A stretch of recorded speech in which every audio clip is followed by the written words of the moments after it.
Teka lang, yung latest tayo kay attorney. Tinabla ng Supreme Court ito 21 hours ago. SC, binanatan na naman si Ejercito. Si ER, Ejercito. Pero si Jinggoy, nakalusot muna.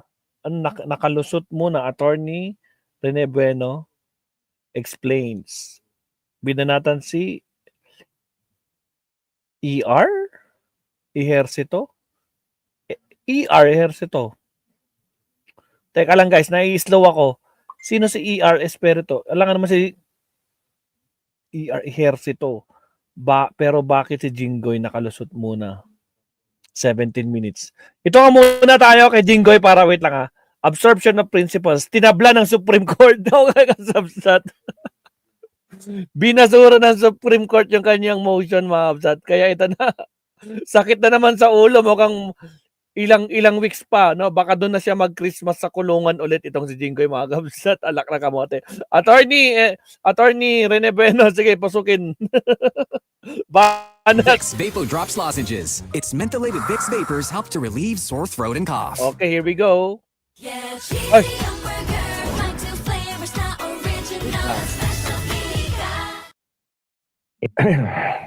Alright.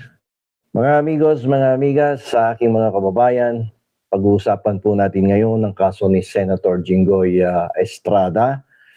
Tungkol ito doon sa PDAP scam na kanyang kinasangkutan years ago. Ito pong PDAP ay tungkol sa pera ng bayan na dapat sana'y napunta sa mga proyektong inilaan ng ating pamahalaan para sa mga kababayan natin, pero ang pondo ay napunta sa bulsa ng iilan. So dito po sa kaso na to ng graft and plunder ay nagpetisyon si Jinggoy Estrada na itigil na ang paglilitis sa kasong graft sapagkat siya po ay acquitted no, sa kasong plunder, yung pandarambong. Ang sabi niya, kung itutuloy ito ay magkakaroon ng double jeopardy sapagkat according to the principle of absorption, yung kaso niya sa graft ay deemed absorbed na sa kasong plunder, ay na-dismiss yung plunder, so dapat wala na din yung graft. Pero ayon sa Korte Suprema, hindi na applicable sa kaso ni Jinggoy ang absorption principle sapagkat itong graft at plunder ay hindi magkapareho itong kaso na to. Yung graft, ito po yung pang-aabuso sa posisyon para makalamang. Yung plunder naman ay pagnanakaw ng malaking halaga ng pera na at least nakapag-accumulate ka, nakapag-amass ka ng ill-gotten wealth, no? Na ang threshold amount dito ay 50 million pesos. Minimum lang so, yun. Maraming pagkakaiba kasi ang plunder at graft. At sa graft kasi, walang minimum amount that you need to get from the government. Yung pagnanakaw mo ng pera, kahit anong amount, 1 milyon, 10 milyon, 20 milyon, papasok yan sa graft. Pero pag pumasok sa 50 million, papasok yan sa plunder. So dito ang sabi ng Korte Suprema, magkaiba ang plunder because the amount, the threshold amount is 50 million. Sa graft, walang minimum amount to. At sa plunder ay merong series or combination of acts, no? At in conspiracy with another public official and other private parties. Sa kaso dito kay Jinggoy, nakipag-conspire daw siya dito kay Janet Lim Napoles na siyang nagmay-ari ng mga bogus na NGO na kung saan doon inilagay yung pondo na inendorso ni Jinggoy para sa PDAP para mapunta doon sa mga proyektong kung totoo sana ay pinakinabangan ng taong bayan. So sa graph ay walang threshold amount at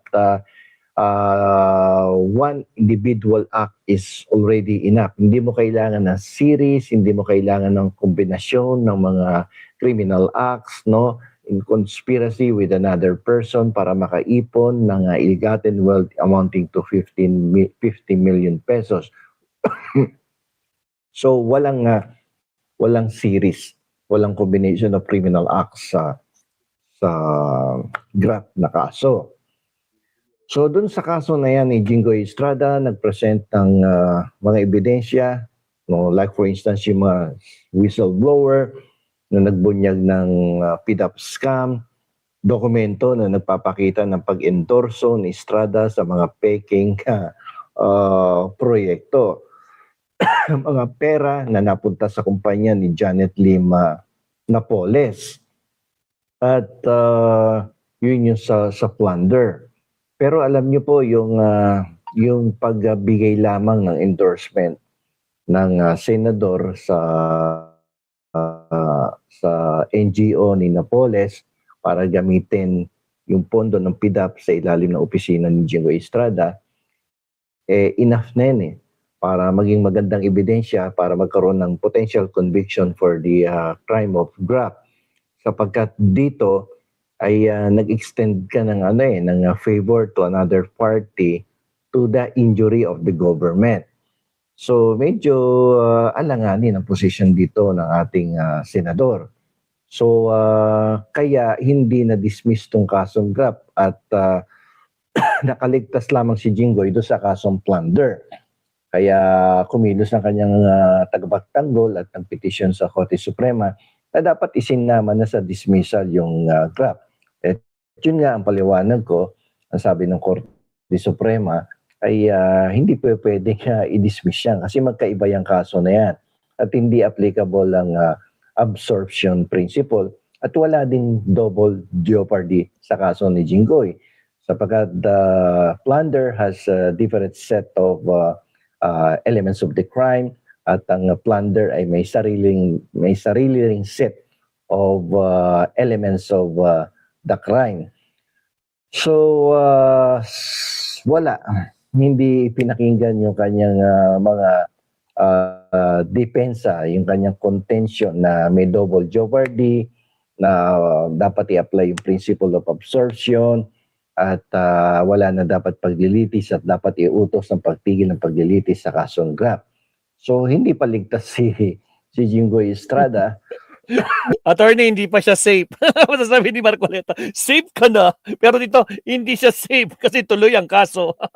Sa mga kasong kinakaharap niya sa Sandigan Bayan na may kinalaman sa violation of Republic Act 3019, otherwise known as the Anti-Graft and Corrupt Practices Act. Ang masama dito ay magpapatong-patong yung kaso niya sapagkat nitong araw na to ay inendorso naman ng Independent Commission for Infrastructure ang pag-iimbestiga na naman sa kanya sa kanyang pagkakasangkot sa flood control program, yung anomaly diyan sa flood control na kung saan nadadawit ang kanyang pangalan na nagbigay ng Voy a prestarte $10,000 y te enseñaré a invertir. Te daré acceso a un grupo privado donde comparto contigo mis operaciones para que tú las copies. Si ganas dinero, te lo quedas y solo tienes que darme un pequeño porcentaje de tus ganancias. Y si pierdes, no tienes que hacer absolutamente nada. Mi nombre es Víctor y soy trader y inversor profesional desde hace más de 4 años. He ayudado a más de 20,000 personas a hacer exactamente lo que te acabo de proponer. Y no, esto no te va a volver millonario, pero algunos ya están generando números como estos en algunos meses. Grabé un vídeo gratuito donde explico mi propio método para que solo en 7 días puedas estar haciendo tus primeras operaciones sin arriesgar ni un solo dólar. Porque yo mismo te voy a dar el dinero. Si quieres vivir cada día un poco mejor y aumentar tus ingresos de forma significativa, pulsa el botón y te explico cómo hacerlo. No necesitas experiencia. Unwarranted benefits or favor to a contractor in that flood control programs, no, na amounting to hundreds and hundreds of millions of pesos, tapos napatunayan na may mga ghost projects at meron ng mga projects na umpisan pero hindi tinapos. At may mga projects na nasa first stage pa lang pero ilang taon na nakaraan hindi na itinuloy. So dahil dito, si Jinggoy at ang ilan pang mga senador, congressman at private, no, na parties ay nasama dito sa mga inendorso ng ICI para imbestigahan at potentially to file a complaint or information with the Sandigan Bayan para sila ay litisin at malaman kung talagang sila ay nagkasala sa kasong plunder at kasong graft. Ang malungkot nito, kanina nabasa ko sa isang article, no, binirify ko na din naman, binalidate ko na itong pinsan din ni Jinggoy na si Pagsanhan Mayor E.R. Ejercito, na dati ring isang artista, ay dinecline or dininay yung kanyang motion for reconsideration sa Korte Suprema sa kasong graft. Kasi siya ay noon ay nasangkot sa isang anomalya dyan sa Pagsanhan Municipality, na kung saan ay napatunayan ng lower court na siya ay nagbigay ng pabor sa isang insurance company dahil sa pag-procure ng insurance policy para sa mga bankero dyan sa Pagsanhan Municipality. Napatunayan sa paglilitis na si ER o si Mayor Ejercito ay binigyan ng pabor, hindi pinadaan sa public bidding ang procurement of insurance at ginawang negotiated procurement, at napatunayan din na ang insurance agency ay wala pong lisensya at walang papeles talaga, hindi rehistrado. At dahil dito ay na-convict si Mayor Ejercito sa lower court, pero dinala niya sa Korte Suprema. Pero sabi ng Korte Suprema, since wala ka naman na ipakitang bagong ebidensya para ikaw ay mapawalang sala, walang bagong arguments, so therefore we will maintain the decision of the lower court and we find you guilty of graft under Republic Act 3019, and you should be sent to prison for 8 years, suffer the imprisonment for 8 years, and you are already disqualified to hold public office perpetually. So medyo masakit sa parte ni Mayor Ejercito ang pangyayaring ito dahil lamang sa insurance, no? Insurance business na yan. Dapat kasi pag pumapasok tayo sa mga ganitong transaksyon at ikaw ay isang public official, siguraduhin na kumpleto ang papel at legal ang mga dokumentong isinusumite ng isang kampanya na nakikipag-negotiate, nakikipag-transact sa ating pamahalaan. Hindi porket kaibigan o may nagrekomenda o kamag-anak ay atin nang papaboran. Kasi at the end of the day, yung public official ang siya magsasuffer ng legal consequences of entering into a bogus contract like the insurance company is not actually a legitimate insurance company because it does not possess the necessary legal documents and registration from all government agencies. So, yan po ang aral natin sa episode na to. Sa mga public officials, make it sure that you are dealing with the proper agency or company at dapat may legal personality. Hindi yung hindi siya nag-i-exist dahil walang papeles, walang registration, walang mayor's permit, walang articles of incorporation. At doon naman sa iba, kung gusto nyong gumawa ng isang proyekto katulad ng flood control program na yan na may milyon-milyon na pondo, gamitin nyo talaga, no, ang pondo para sa kapakinabangan ng ating mga kababayan. Huwag yung nag-endorso kayo sa mga contractors ng proyekto at gamitin yung mga pondong ni-sponsoran ninyo sa bicameral conference at walang masama dun Ikaw nag-sponsor ng proyekto, pinapondohan mo, in-endorso mo sa contractor, walang masama doon kung gagawin talaga ang proyekto.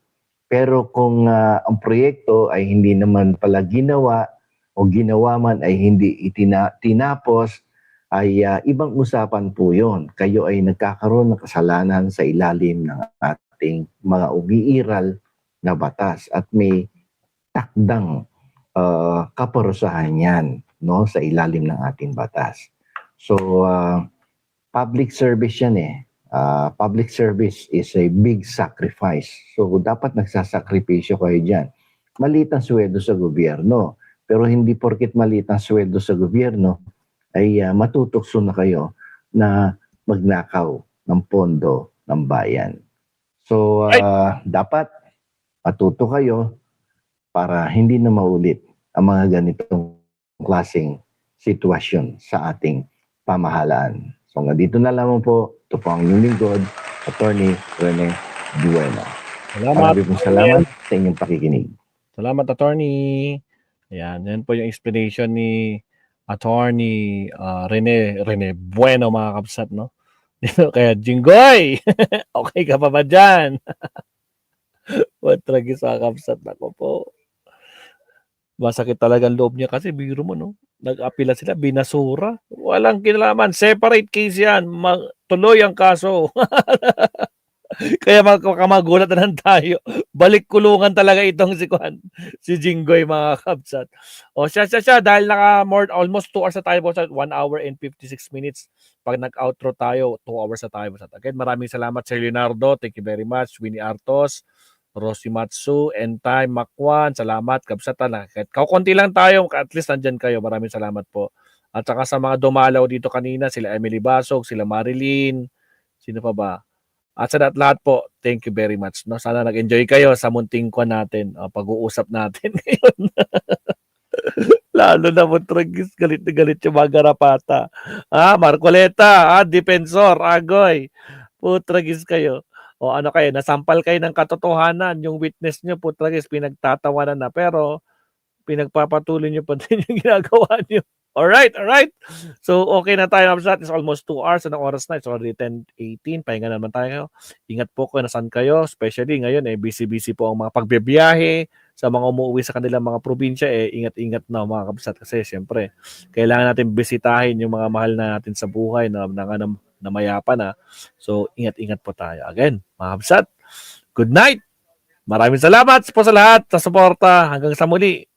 Mabukas, abangan nyo na naman, mabsat, yung mga premieres natin. Alam nyo naman, yung mga premiere natin. Kahit like lang ulit, no? Napanood nyo na yung ginawa natin ngayon. Mapapanood nyo ulit bukas. Kahit like na lang, mga mabsat. Again, thank you very much. Maestro Paul is signing off. Hanggang sa muli. Paalam, mga mabsat. Bye-bye.